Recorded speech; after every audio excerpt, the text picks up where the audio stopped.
It's all unraveling in this issue. Just look at it.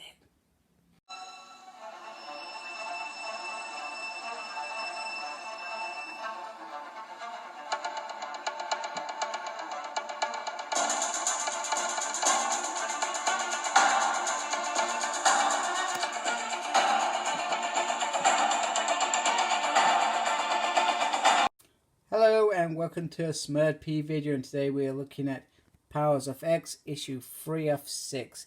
We've got a very nice cover here with some Sentinels.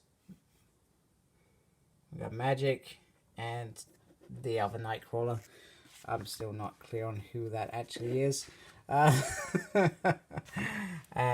we get this little entry, which is quite nice. I dig these things.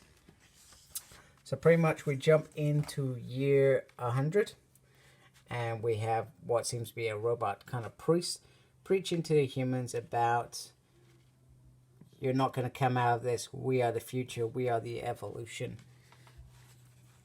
Give us your sacrifices, we will make you better, so to speak. And they are interrupted quite quickly by the X-Men, who jump straight in there.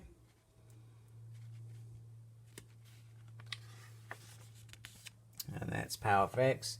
Talented team, Jonathan Hickman, doing some amazing work here. We've got R.B. Silver doing the artist stuff, etc, etc, etc. This is what you do. Very nice. And we finally get a little kind of surviving soul mutant. So Apocalypse is their leader. Then we have his 4 horsemen. Which is cool. Now that one's interesting. Cypher. I don't know if anybody else knew that. I didn't know that. Didn't occur to me that he was in there. And I guess that will feed back into House of X, because he was. You could see that he had a relationship with Krakow. I can never say it, but you know what I mean. He had that relationship with that creature that was creating portals, etc. And we got Mother there, which is quite cool. So we have them saying the Church of Ascendancy is on fire, and Nimrod isn't interested. He's focused on his work. He says, you know what, this doesn't matter to me. Humans are humans. Maybe we should have put them under our boot a long time ago. And pretty much he decides, you know, I'm going to go anyway and deal with the mutants that are attacking, because usually they help save humans and they don't usually destroy it.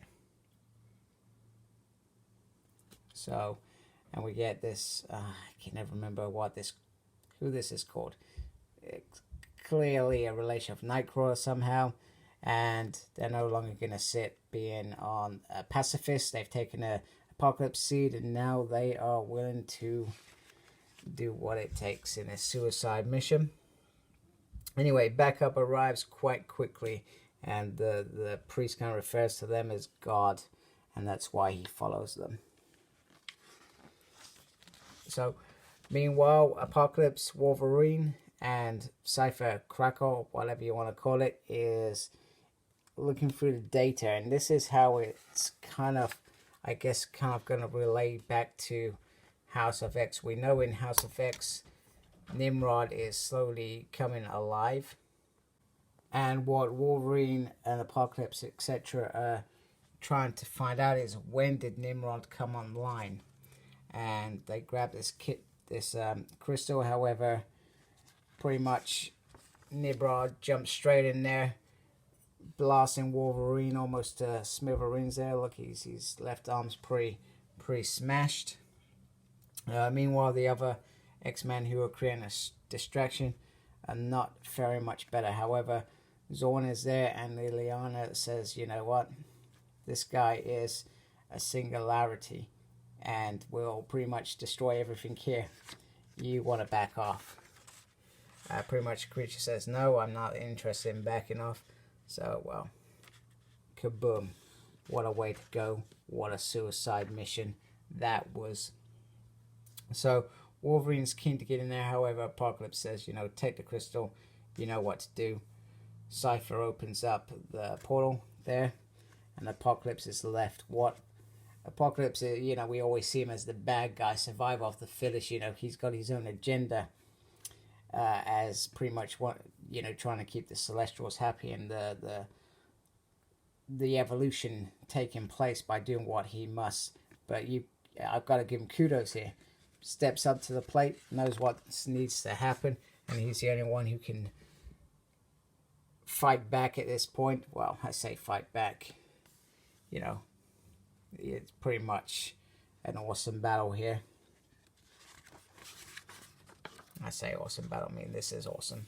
Look at this. This is some beautiful art being done here. Anyway, it all comes back to Moira, you know, and this is what Jonathan Hickman goes. He's giving us little bits in each issue that are building to this bigger bit, which is really very cool. The whole issue in House of X, which is around Moira, and Moira being a mutant, and Moira having all these lives, etc., and can retain lots of information. So, if this is Moira 9, Moira 10 is the one that we know and is back with Xavier now. She now has hopefully information of when Nimrod comes online and where everything goes to craps. So in several Days of Future Past story, we got a Moira who has lots of different lives and can retain lots of information story. So it's quite interesting and very different and very cool. I'm really digging how this is. And anyway, they both know how it's got to be done. Logan shoves in the claws, and that's the end of the 9th life of Moira X. And then we get here, we get another section of all these lives, etc. I think mutant manifestation in each life. And then we get all the kind of spans of all the different years, because this is how many years she's had. Which is very, very awesome. It takes you up to this. There we go. Very, very cool.